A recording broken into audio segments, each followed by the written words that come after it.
Así es, Carla, vamos a tener un programa bastante interesante y bastante variado como la agenda noticiosa nacional.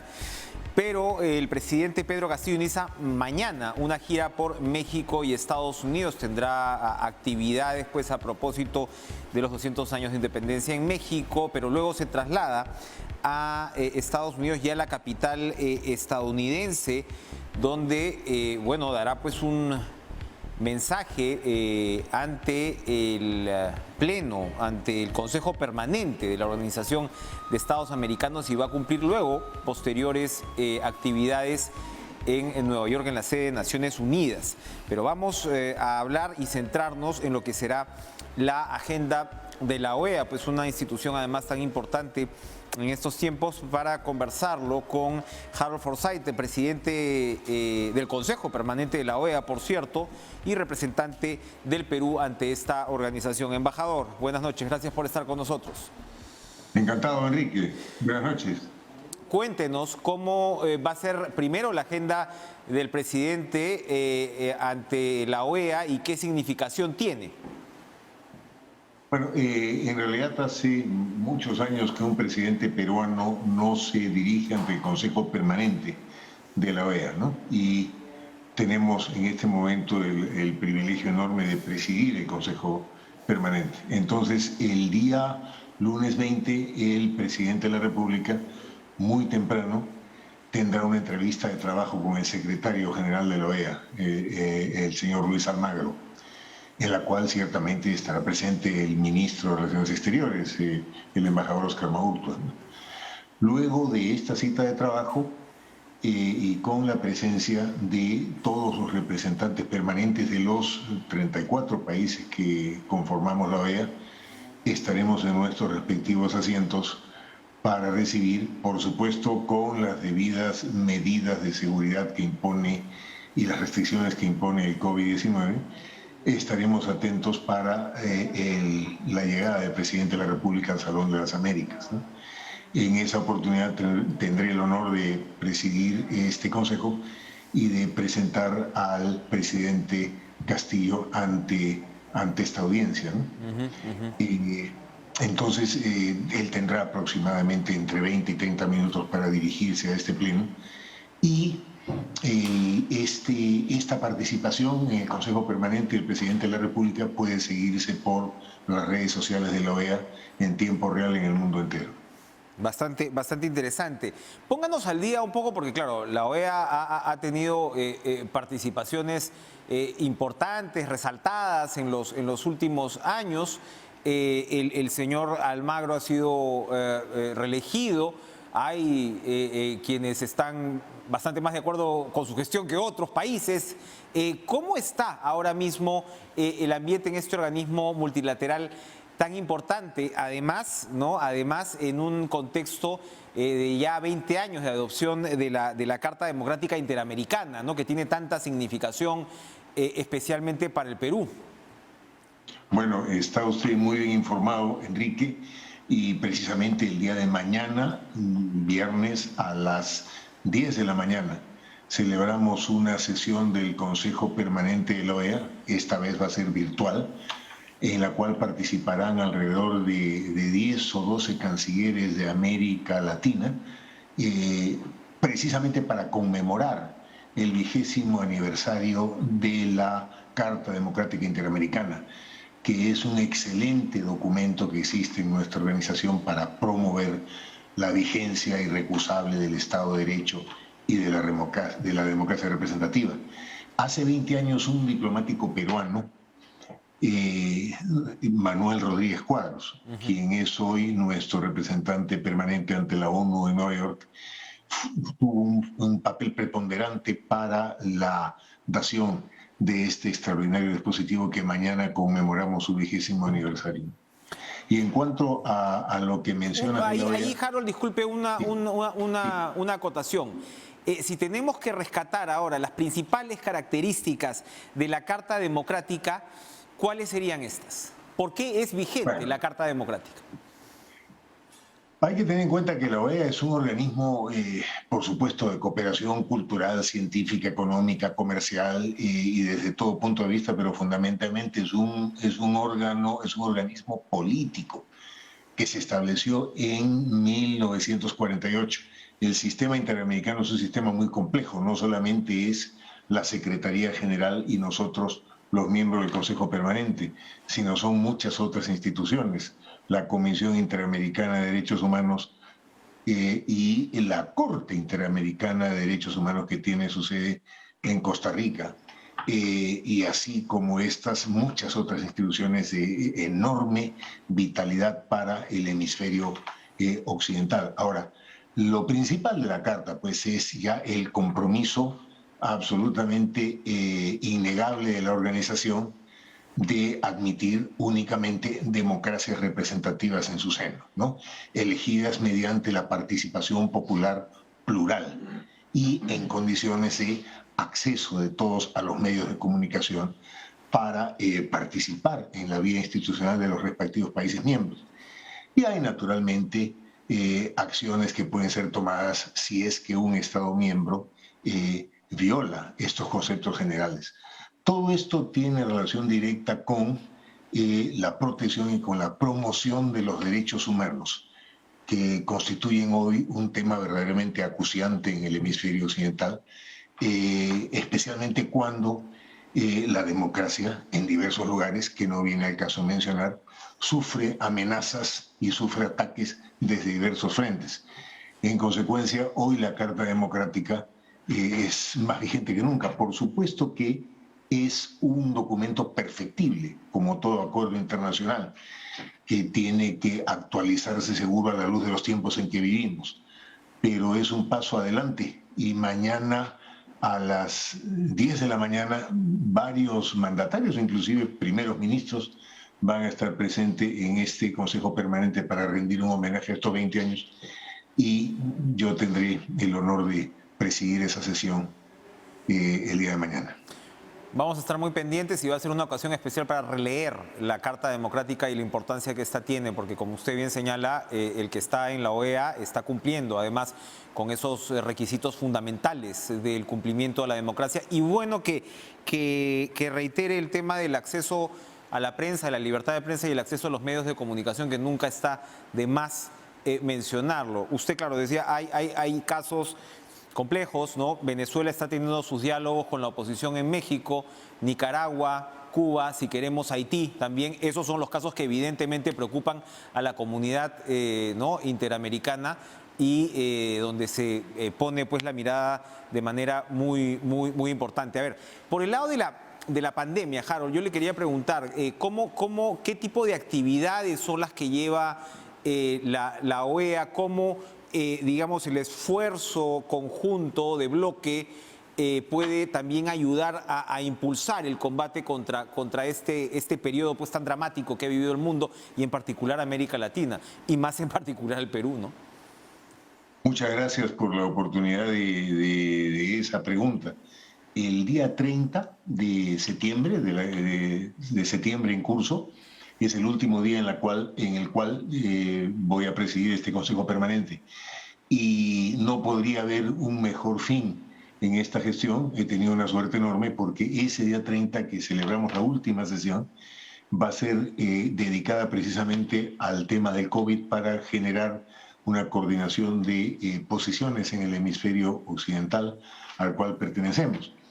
Lo interesante es que los países hemos trabajado muy individualmente para encarar este flagelo. La idea es promover una mayor coordinación. Pero esto no lo hace el Consejo Permanente solo, sino lo hace junto con la Organización Panamericana de la Salud. Y este día 30, el doctor Fauci, ese experto mundial muy calificado, va a participar en ese Consejo Permanente nuestro para darnos su visión sobre la posibilidad que tenemos de coordinar mejor las posiciones entre todos los países miembros. Y termino diciendo que el lunes en la tarde el presidente de la República se va a entrevistar con la doctora Carice Etienne, directora de la Organización Panamericana de la Salud, con la finalidad de avanzar en estos temas de coordinación del COVAX Facility que tiene que ver con, naturalmente, la vacunación de nuestros ciudadanos y de nuestros jóvenes ahora. Entonces, el tema de la salud es parte inclusiva en la agenda presidencial. El presidente Castillo está viajando con el canciller, el ministro de Comercio Exterior y Turismo y el ministro de Salud. ¿Ellos cumplen algún tipo de agenda con bilaterales, con citas específicas ya en el marco de la OEA? En el marco de la OEA y de la Organización Panamericana de la Salud, obviamente el ministro de Relaciones Exteriores en ambas. Pero también en el caso de la OPS, el ministro de Salud, el doctor Ceballos, va a tener un rol fundamental. Los otros ministros van a tener actividades que tienen que ver con la promoción comercial y la Cámara de Comercio Americana, que están siendo organizadas en este caso por la Embajada del Perú, no directamente por nosotros, y por el sector privado en el Perú, tengo entendido. Eso es lo que explica la presencia del ministro Franque y del ministro de Comercio Exterior y Turismo. También tengo entendido que ellos en Nueva York van a participar en reuniones con el presidente del Banco Mundial y la directora gerente del Fondo Monetario Internacional. Claro, aunque nosotros no hemos hecho esa coordinación, sino corresponde a nuestra misión ante la ONU. Claro, exactamente, ahí está el embajador Rodríguez Cuadros, pero efectivamente pues luego el presidente participará pues en la Asamblea General, ¿no? Que es ya apelo a su condición no de representante ante la OEA, sino de embajador y conocedor de estos temas. ¿Cómo se desarrolla, en todo caso, una Asamblea General de Naciones Unidas? Allí los presidentes tienen, digamos, una oportunidad para intervenir también, ¿no? Ellos se reúnen privadamente con el secretario general de las Naciones Unidas, con el presidente de la Asamblea General, y luego son presentados ante el Pleno. Es una gran oportunidad para que el presidente de la República se encuentre con presidentes, con mandatarios de distintos países y tengan la posibilidad de dialogar. Y precisamente por eso es que es el escenario ideal una vez al año, la Asamblea General de las Naciones Unidas. Y yo asumo que el presidente de Estados Unidos también estará allá. Pero lo importante es, Enrique, que los peruanos tomemos conciencia. Dentro del Perú, el Perú es una democracia, ciertamente. Dentro del Perú podemos discutir, podemos tener posiciones de mucho enfrentamiento. Y eso es finalmente aceptable. Por algo vivimos, repito, en una democracia. Pero cuando el presidente de la República está en el exterior nos representa a todos. Y en consecuencia la participación de un mandatario peruano constitucionalmente elegido tiene que ser vista con atención y con respeto por todos los ciudadanos. Yo estoy seguro de que eso va a suceder. El Congreso de nuestro país aprobó el viaje presidencial por unanimidad, fueron 119 votos, tengo entendido, y eso me parece un claro mensaje. Los peruanos somos un solo pueblo y ante el mundo tenemos que estar unidos en un solo puño y bajo una sola bandera.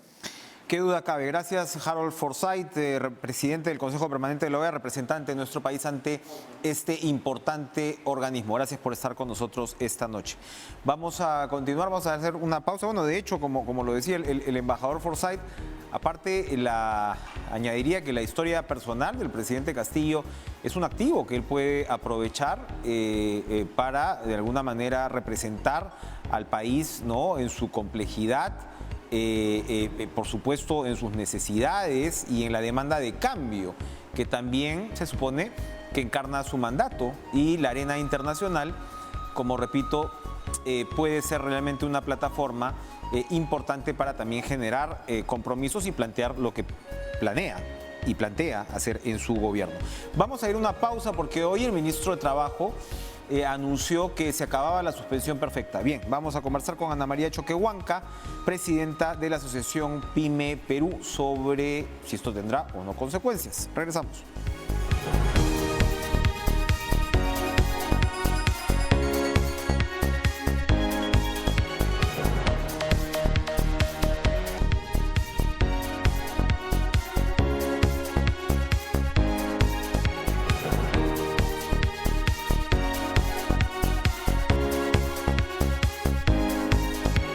Como Como toda institución que evoluciona en democracia, hace algunos años ya TV Perú viene pasando por un tránsito de lo que podríamos llamar de comunicación del Estado, como se conocía, a lo que identificamos como comunicación pública. Una comunicación que, por supuesto, estimula el debate, impulsa los grandes temas y alienta la pluralidad. ¿Alguna nueva prensa que está sospechosamente apareciendo en estos días, tanto en modo impreso como en redes sociales, está reclamando precisamente por el estado o por la conducción de la línea noticiosa de TV Perú? Sencillamente reiteramos nuestro compromiso con la pluralidad, reiteramos que invitamos a los miembros del partido oficialista permanentemente, no siempre tenemos suerte, la invitación está abierta para seguir además conversando y debatiendo sobre los distintos temas que le interesan al país, y todos estamos por supuesto en esa misma línea y en ese mismo objetivo. Pero este canal y al menos este humilde servidor, propaganda no va a ser de ninguna manera. Así que piensen bien algunos nuevos periodistas que parece que aparecen en esta coyuntura política. Y por supuesto, también los esperamos para dialogar. Vamos, ahora sí la tenemos. No la tenemos todavía. Ajá. Vamos a conversar con la excongresista, exministra Ana María Choquehuanca, presidenta de la Asociación PYME Perú. ¿Por qué? Hoy el ministro de Trabajo, el señor Iber Maraví, anunció el fin de la figura de la suspensión perfecta. Pero ojo, esto también hay que contextualizarlo un poco, porque ya en abril el gobierno anterior, si se quiere, había determinado que la suspensión perfecta iba, por decreto lo dijo, iba hasta octubre. Lo que está haciendo, entiendo este gobierno, es hacer cumplimiento de ese decreto. No sé, Ana María, le doy las buenas noches, le agradezco por estar con nosotros. No sé si lo que se exigía en todo caso o se reclamaba desde su gremio era una ampliación de esa figura, o esperaban ustedes que sencillamente se diera cumplimiento a esa decisión que, como digo, ya había sido tomada hace prácticamente 6 meses. ¿Cómo está? Buenas noches. ¿Qué tal? Buenas noches. Bien, al respecto, bueno, ciertamente esta medida fue enfocada sobre todo para aliviar el efecto de la pandemia. La medida permitió que las pymes formales, por ejemplo, no colapsaran ante la baja demanda que han sufrido sus productos, sus servicios y todas sus actividades. Pero definitivamente a nosotros nos parece que esto debería haberse aplicado en una gradualidad. ¿Por qué? A ver, han habido fases en la pandemia que aún no pasa, aún no termina, pero igual ya se ve más reactivación, se ve ya más incorporación de los pequeños negocios en sus actividades anteriores. Entonces, ahí tenemos varias fases. Creo que ahí debe haber una gradualidad, pero sobre todo una priorización también de rubros, de actividades, de áreas productivas. ¿Por qué?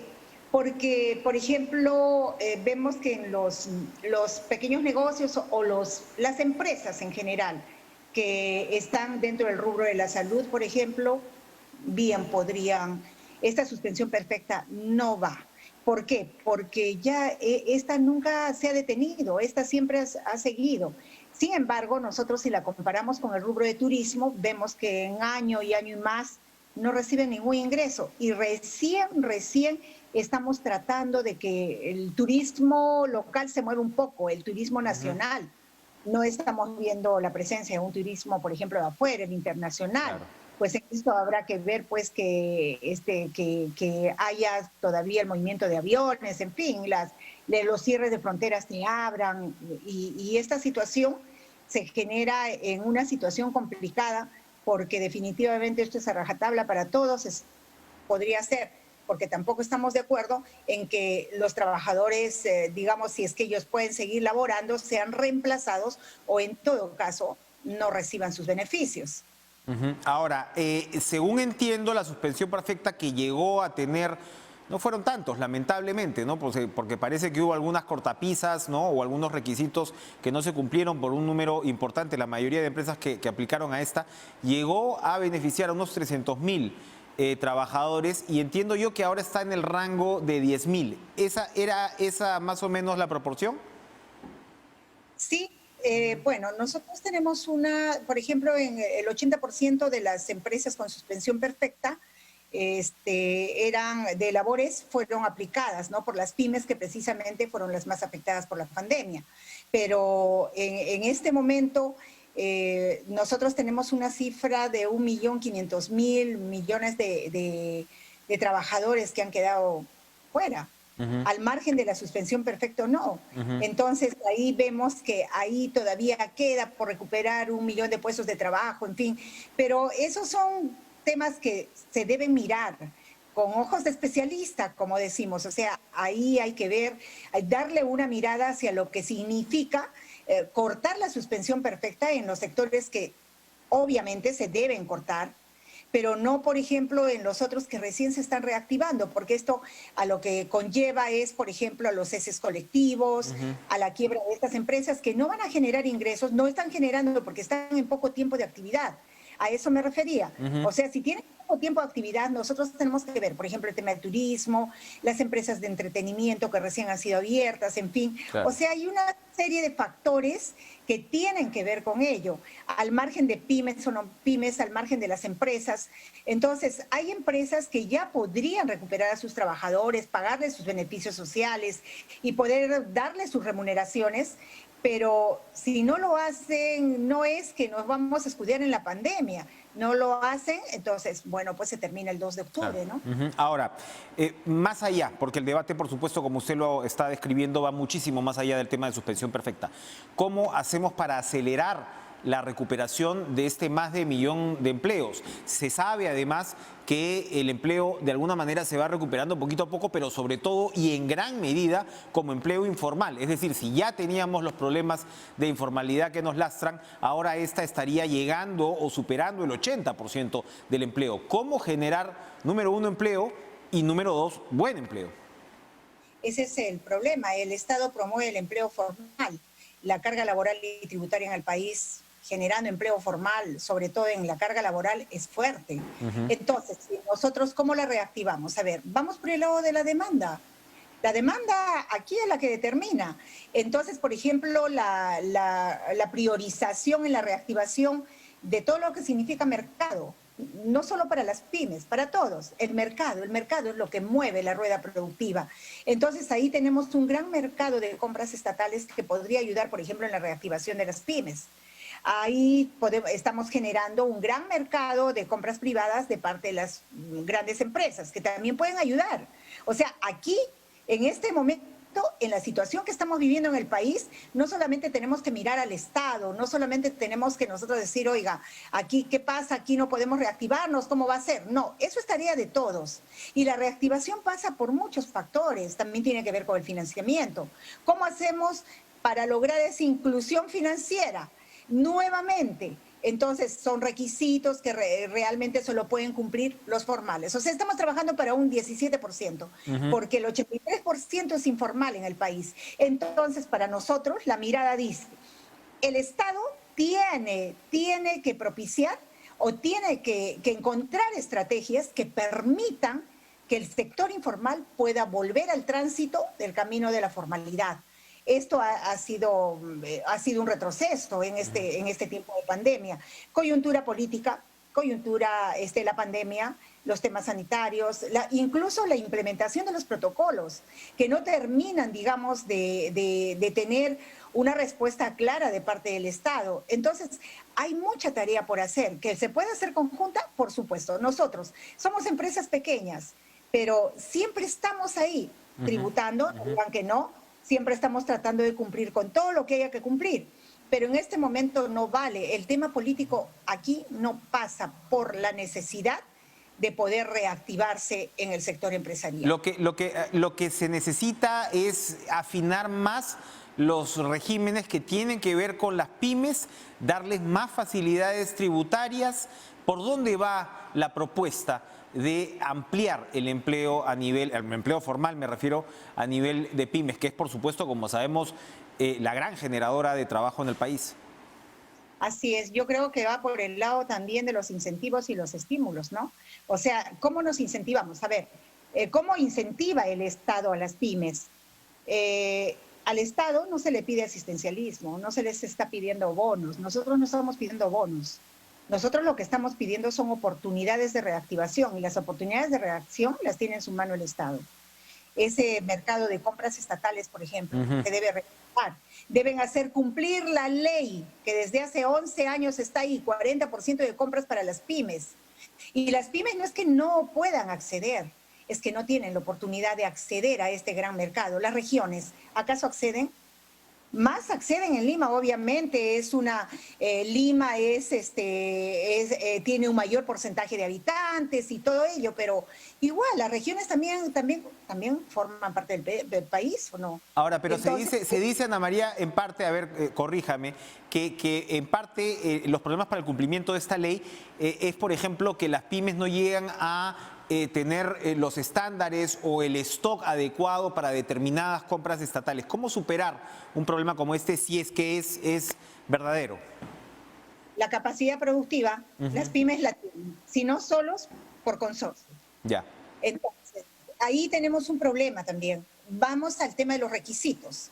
¿Cómo son? ¿Son flexibles? No son flexibles. Hemos ido tratando desde la gestión del ministro Chicoma y hasta ahora, hemos tenido reuniones continuas con el Ministerio de la Producción, pero ahí tratando de resolver estas modificaciones, rectificando los expedientes técnicos. O sea, ¿cómo arman en regiones los expedientes técnicos si no hay acceso, no hay asesoría? Y aparte, le digo, por ejemplo, un ejemplo, para entrar al programa de compras estatales, ¿podríamos nosotros tener un requisito que diga, oiga, solamente hay un proveedor en el país que te puede vender determinado insumo y tiene que ser ese insumo? Ahora, por otro lado, cuando uno accede y postula, fue cuando el dólar estaba a 3.30, claro, 3.50, 3.60, digamos, hace 3 meses, ¿ya? Demoran tanto que ahora el dólar está en 4.10 y más. Entonces, ¿qué pasa? Que si uno se retira, bueno, simplemente ahí no se puede volver a presentar. ¿Por qué? Porque ya tiene el compromiso de dentro. O sea, ahí tenemos que modificar todas estas situaciones. Tenemos que ponernos del lado de las pymes, tenemos que conversar con los empresarios de la pequeña y microempresa que participan aquí. O sea, no se trata de una conversación de citarlos a una mesa de trabajo, habla el ministro, habla el otro ministro, van los dirigentes, pero no, esta no es una situación que se pase como algo liviano, o por agua tibia. Esto es algo más profundo y esto tiene que ver con la reactivación del país, porque las empresas, las pymes, generan empleo. O sea, aquí no estamos hablando y la cadena de valor. O sea, aquí no estamos hablando de empresas, sí, son muy chiquitas, ¿y qué hacemos con ellas? No, bueno, no son pocas tampoco, 99.5% entre todas. Pero lo que a nosotros nos preocupa sobre todo es el sector que ha pasado de la formalidad a la informalidad y que hoy están como ambulantes o están vendiendo en las calles sus productos. Terrible. Entonces, ya, pero ¿qué hacemos? ¿Qué dice el Estado en cuanto a eso? Ya, vamos a dar 2.000 millones para el PAEMIPE, que se quedó estancado por el cambio de gobierno, correcto. Pero ¿cómo lo van a dar? Al 17%. Postula el 17%, que tiene requisitos, tiene un RUC, tiene todo. Y los demás no tienen acceso, no somos ciudadanos peruanos, o sea, ahí hay que ver, a ver, ¿qué incentivos? ¿Cómo hago para que se formalicen? Porque obviamente la formalización también cuesta, ¿no? Y no cuesta en días tiempo, no cuesta en que puede ser 5 minutos para formalizarme, pero ¿y después qué? Bien. ¿Qué incentivos tengo? Capital de semilla, la tributación, hay incentivos en el régimen tributario. En este momento la SUNAT se manifestó de alguna manera, va a haber una amnistía, vamos a bajar intereses, o la morosidad, o cómo lo arreglamos, los coactivos, en fin. No hay nada de eso. Entonces, eso no solo es preocupante, eso es crítico. Entonces, lo que nosotros le pedimos al presidente, al ministro de la Producción, es que al ministro de Economía, que se fijen más en ello. Yo creo que aquí estamos jugando el futuro del país. Entonces, nosotros queremos ganar, porque siempre estamos como guerreros para ganar. A nosotros no nos gusta perder, pero eso también depende de las políticas que emanen del gobierno central. Gracias, Ana María Choquehuanca. Esperamos una respuesta efectivamente más allá del Ministerio de Trabajo, incluso, como usted señala, del Estado y de una política concertada y estratégica para no pensar pues en términos de gueto o de legislar o de trabajar para un porcentaje de los trabajadores que no llega ni al 20%. Gracias, Ana María Choquehuanca, por estar con nosotros. Vamos a ir a una pausa, pero en el Congreso se han dado votaciones muy importantes, controversiales, como el tema sobre la ley de cuestión de confianza, cómo se va a disponer de los cadáveres de los cabecillas terroristas, acaba de fallecer Abimael Guzmán, y otras más. Vamos a conversar con el constitucionalista Omar Cairo. Volvemos.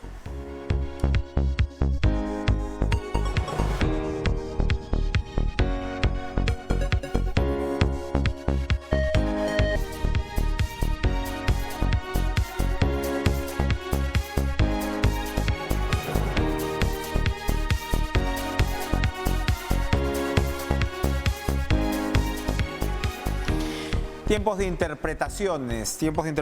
El Pleno del Congreso hoy ha aprobado el texto sustitutorio para interpretar la cuestión de confianza. Esto ha tenido el respaldo en primera votación de 74 parlamentarios, mientras que 41 se pronunciaron en contra y hubo 3 abstenciones. Y luego se ha aprobado la exoneración de la segunda votación, que estaba por reglamento. ¿Qué nos dice este texto, no? Que limita en realidad las atribuciones del Ejecutivo para presentar una cuestión de confianza. Como sabemos, la cuestión de confianza se presenta, ¿no? Y pone en juego, en algunos casos, pues, la permanencia del gabinete, ¿no? Y si el Congreso niega esa cuestión de confianza, el gabinete se va a su casa, se acumulan 2 de estas situaciones y el presidente de la República está facultado, no obligado, facultado a disolver constitucionalmente el Congreso. Y es, por supuesto, pues una herramienta que se supone que obliga a que el Parlamento y el Ejecutivo se entiendan.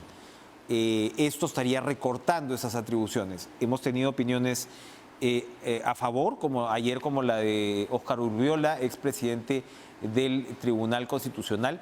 Hemos tenido opiniones, si no explícitas, como la de Eloy Espinosa, miembro del Tribunal Constitucional, que dice que de todas maneras esto va a terminar en el Tribunal Constitucional, porque el Tribunal Constitucional ya determinó que la aplicación de la cuestión de confianza es bastante amplia y que seguramente pues terminaría, como digo, dirimiendo el Tribunal Constitucional probablemente la inconstitucionalidad de esta norma. ¿Es así? ¿No es así? Se lo vamos a preguntar al constitucionalista Omar Cairo esta noche. ¿Qué tal? ¿Cómo está, Omar? Muy buenas noches. Enrique, buenas noches. Cuéntenos primero, para que los televidentes lo entiendan bien, qué es lo que ha aprobado exactamente, cómo limitaría al Ejecutivo en la aplicación de esta figura de la cuestión de confianza esta ley. Bueno, esta ley lo que ha hecho es establecer que los ministros ni el presidente del Consejo de Ministros pueden plantear cuestiones de confianza en respaldo de la solicitud de aprobaciones de leyes de reforma constitucional y de leyes que tengan que ver con el funcionamiento de otros órganos del Estado, sino solamente en cuestiones que conciernan estrictamente a las funciones del Poder Ejecutivo. Es decir, ha establecido que hay materias sobre las cuales se puede hacer cuestión de confianza y hay materias sobre las que no puede hacer. Eso en primer lugar. Y en segundo lugar, ha establecido que la denegación de la cuestión de confianza tiene que ser expresa por votación y remitida por oficio al presidente de la República. Es decir, que no es válida la denegación fáctica o material. Eso es lo que ha hecho el Congreso esta noche. Ahora, sí, esa era la descripción. Ok. Ahora, ¿por qué limita al Ejecutivo? Porque, claro, en su momento se dijo, y Salvador del Solar, por ejemplo, se cuidó en explicar que ellos no limitaban cuando presenta la cuestión de confianza relacionada con el reglamento de la designación de los miembros del Tribunal Constitucional, que eventualmente terminó en la disolución del Congreso. Él se cuidó en resaltar que esto no interfería con la labor, con la designación en sí, sino que se exigían reglas de juego más claras. Esto no iría, si lo queremos ver desde el otro lado, no iría en complemento con lo que estamos viendo, no confirmaría en todo caso, o esta ley no confirmaría un cuidado como el que tuvo Del Solar en ese momento. No, porque Del Solar hizo exactamente lo que está impidiendo hacer esta ley. Ya. Esta ley considera que ya no se puede hacer cuestión de confianza para pedir la aprobación de proyectos de leyes que se refieran a funciones de otros órganos del Estado, con lo cual Del Solar no habría podido hacer esa No, cuestión de no se hubiera confianza. podido acercar a ese tema. No. Eso es lo que establece, eso es lo que ahora se impide con esta ley. El problema grave, y voy a comenzar con una frase que de repente es exagerada, pero creo que el contexto lo justifica. Lo que ha pasado es que hoy día el Tribunal Constitucional ha quedado clausurado de facto, porque el Tribunal Constitucional, en los países donde existe, es el órgano supremo de interpretación de la Constitución. ¿Esto qué quiere decir? Que sus interpretaciones son obligatorias. Y el tribunal ha interpretado que la Constitución no coloca límites a las materias que puedan ser objeto de una cuestión de confianza, por un lado. Y además ha establecido que es válida la denegación material o fáctica. Esa es la interpretación que ha hecho el Tribunal Constitucional, que es obligatoria. El Congreso esta noche ha dicho eso no es obligatorio. Ahora es obligatorio lo que nosotros decimos. Caramba. Entonces resulta que el tribunal ahora es un consejero, porque uno lee sus sentencias, el Congreso las lee y dice si me parece bien la sigo y si no obligo a otra cosa.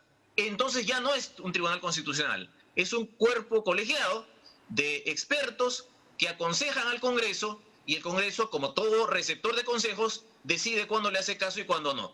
Entonces, ¿esto por qué es complicado? Porque se han dicho cosas que son dramáticamente fundadas en el desconocimiento. Quiero pensar que es así. Se ha dicho que ¿dónde dice la Constitución que es supremo el Tribunal Constitucional? No, esto hay que buscar, no hay ninguna. Más bien está lo contrario. Dice, hay un congresista que leyó, dijo, aquí está la norma que dice que el Congreso es el intérprete de la Constitución que está debilitado. Y leyó, dice, son atribuciones del Congreso, artículo 102. 1. Dar leyes y resoluciones legislativas, así como interpretar las existentes. Interpretar las leyes existentes, no la Constitución. No sé dónde aparece que el Congreso tiene la atribución de interpretar la Constitución con carácter obligatorio. La ex fiscal dijo algo que es verdad. Todos interpretamos la Constitución. Usted, Enrique, cuando la lee, yo, cualquiera, todos interpretamos la Constitución para entender qué dice. Pero no, con una ley interpretativa lo que se hace es imponer una interpretación. Decir, esa interpretación es obligatoria. Eso, el único que lo puede hacer es el Tribunal Constitucional. Anoche Urriola decía que el Tribunal Constitucional es el máximo intérprete, pero no el único. Lógico, no es el único, pero cuando es el máximo quiere decir que lo que él dice hay que respetarlo. Y uno puede tener interpretaciones discrepantes, claro, somos diversos. Claro. Entonces, si el tribunal plantea una interpretación, hay otros intérpretes que tendrán que ajustarse a esa interpretación. Es evidente que hay que interpretarla, que todos pueden interpretar la Constitución en el sentido de entenderla, encontrarle significados. Porque la Constitución soporta la posibilidad de diversos significados. Pero si eso fuera así, sería un caos. Cada uno significaría lo que cada uno cree que significa. Para que no haya ese caos, existe un órgano supremo de interpretación. Hoy día el Congreso ha dicho que el Tribunal Constitucional no es órgano supremo de la Constitución, con lo cual ha dicho que no es Tribunal Constitucional. Eso es gravísimo. Y con eso el Congreso se ha colocado al margen del derecho. Ahora, ¿cuáles pueden ser las consecuencias? Seguramente una acción de inconstitucionalidad, no son pocos los congresistas que han votado en contra, seguramente el Ejecutivo va a estar en desacuerdo. ¿Esto se expresa en una demanda ante el Tribunal Constitucional? Bueno, lo primero es que el presidente puede observar, la autógrafa de esta ley tiene 15 días útiles desde que se le remita. Lo más probable es que luego de transcurridos que en esos días útiles, 15 días útiles la observe y que el Congreso la vuelva a aprobar con la exigencia para superar la observación de superar la mitad más uno, que en realidad con los votos de hoy día, que son 74, la supera. Ante eso, el presidente de la República o alguno de los sujetos mencionados en el artículo 200 de la Constitución, el fiscal de la Nación, 25% del número legal de congresistas, o sea, la minoría también puede hacerlo, el presidente del Poder Judicial, el defensor del pueblo, 5.000 ciudadanos, pueden presentar una demanda de inconstitucionalidad contra esa ley para que el tribunal en sentencia declare lo evidente, que esta ley contraviene la Constitución porque ha transgredido la interpretación de esta que ha hecho el Tribunal Constitucional. Ojalá que cuando salga la sentencia, el Congreso no diga, sí, sí dice eso, pero yo interpreto lo contrario, pues, porque el Tribunal, como ya no obligó una vez, ahora tampoco obliga. Y hay otra cuestión, Enrique, si me permites. Y si me permite, Omar, si me permite, vamos a una pausa. Vamos a una pausa y me la comenta porque tengo un par de preguntas que hacer sobre además el destino de la famosa Asamblea Constituyente y el destino del cadáver de Abimael Guzmán. Vamos a una pausa.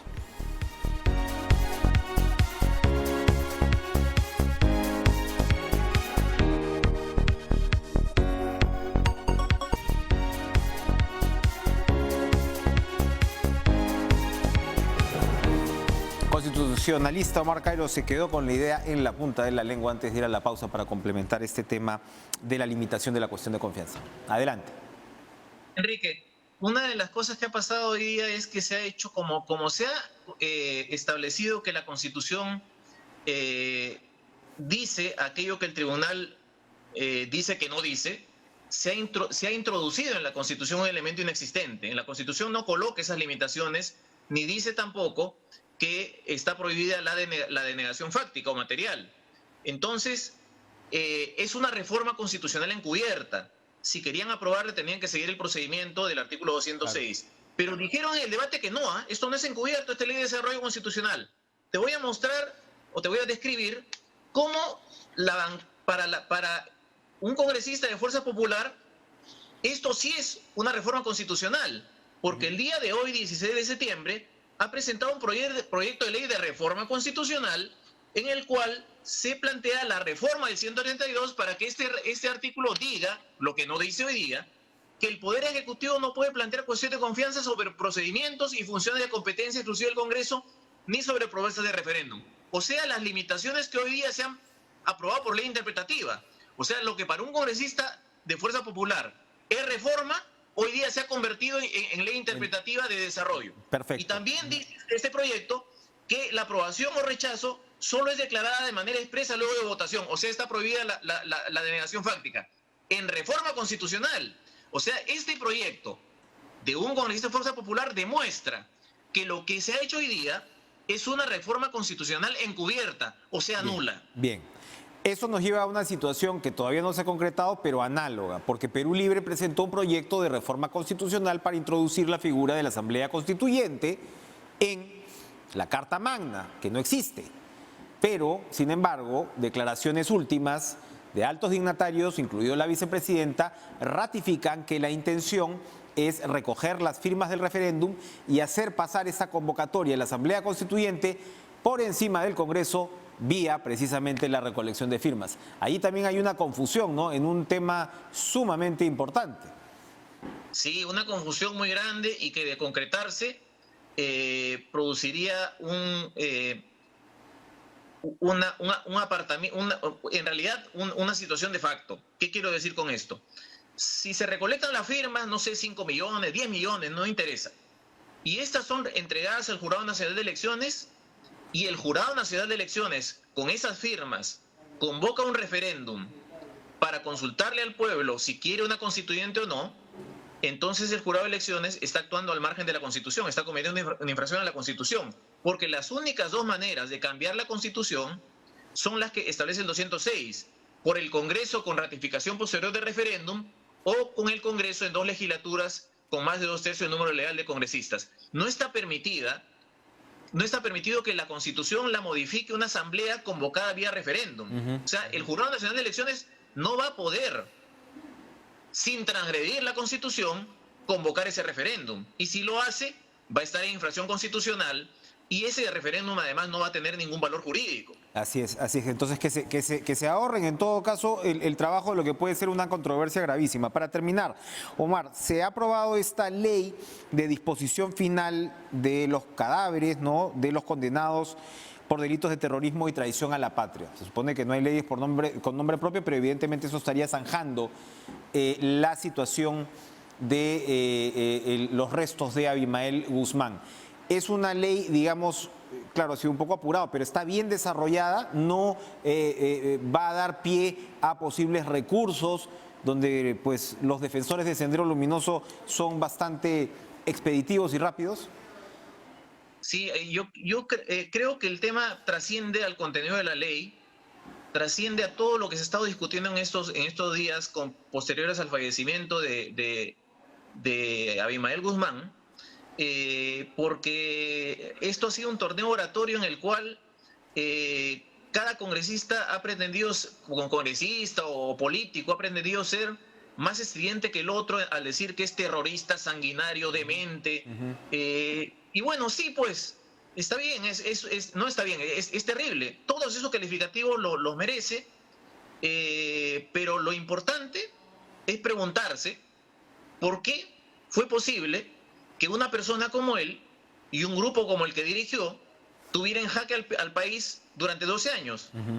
¿Cómo puede explicarse que todo eso haya estado preparándose 10 años antes de 1980? ¿Cómo es posible que un gobierno militar, un gobierno constitucional, 3 gobiernos constitucionales, perdón, no hayan podido hacer nada para frenar eso? Entonces, en lugar de analizar para que una historia tan cruel y tan delincuencial no se repita, estamos discutiendo, miren, ¿saben qué? En el Mar de Grau no, en la milla 201. Miren, Miguel Grau creo que no estaría preocupado por cosas como estas. Entonces, creo que centrar el debate 6 días o 5 días en una cuestión que podría ser resuelta de una manera mucho menos estridente, con lo cual se le hubiera restado las posibilidades de que haya romerías, peregrinaciones. Al contrario, ahora lo que se está haciendo es propiciar. Quienes defienden una posición van a pretender realizar estos actos. Entonces creo que esto debió tratarse de la manera más técnica y administrativa, no en estos términos como lo hemos visto en este debate. En este debate ha habido una congresista que, si no me equivoco, dijo algo terrible, o sea, que el cuerpo había que dinamitarlo, creo que dijo, y el micrófono se apagó. Pero ya ponerse en ese nivel es realmente, francamente, es utilizar el lenguaje de ese grupo tan terrible que agravió al Perú durante tanto tiempo. Ahora mismo estamos hablando precisamente de cómo los debates se van polarizando. ¿Tenemos que ir a la pausa final o tenemos un par de minutos más, por favor? Perfecto, don Jackson, gracias. Tenemos un par de minutos más. Yo le quería preguntar sobre otro, no sé si llamarlo, escándalo es una palabra muy grande, ¿no? Pero hablando de revisionismo de historia, esto que ha pasado con el Congreso, con la página web donde a vísperas de cumplirse el aniversario 199 del Congreso, se publican esta suerte de desarrollo de la historia reciente. Entonces se dice que a Manuel Merino fue renunciado o él renuncia por manifestaciones asusadas por los medios. A ver, rápidamente, ahí. Bueno, esta fue una creación realmente casi perfecta de la historia al revés. Porque Fujimori es el presidente constitucional que disuelve el Congreso e instala un gobierno de emergencia. Y esa frase niega que fue un golpista. Exacto. Porque no disolvió el Congreso, que habían reglas para disolverlo, clausuró el Congreso e instauró una dictadura. Vizcarra se dice que disolvió el Congreso amañando de interpretación. Cuando ya hay una opinión del Tribunal Constitucional al respecto, volviendo al tema, ¿no? Exactamente, y Merino, que en realidad protagonizó un golpe de Estado por una vacancia que no fue vacancia, sino fue destitución, resulta que es un presidente constitucional de la República echado por una turba, caramba, y además asusada por los medios de comunicación. Bueno, en realidad es el mundo al revés, y lo que hizo la presidenta del Congreso dice bien de ella.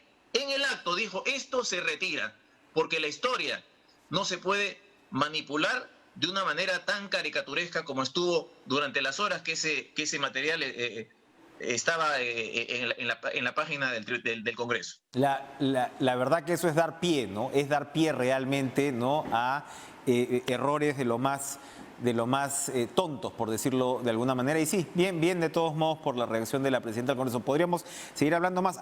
Se están viendo en redes sociales, yo llamaría hostilización contra la prensa desde algunas tiendas no oficiales, es verdad, ¿no? Pero hay que tener cuidado. La polarización un poco se está volviendo a tomar el debate del país y preocupa, insisto, el hostigamiento, ¿no?, a los hombres de prensa. Será un tema que podremos conversar más adelante. Gracias, Omar Cairo, por acompañarnos esta noche en Cara a Cara. Buenas noches. Buenas noches. Vamos ya a terminar el programa. Gracias a ustedes por acompañarnos. Hay tantos temas por tocar, pero el tiempo se ha terminado, como siempre, y es hora de darle pase a este solaz de alegría, de energía y de noticias deportivas con En Pared. Joana Boloña y Lucho Trizano están listos. Buenas noches.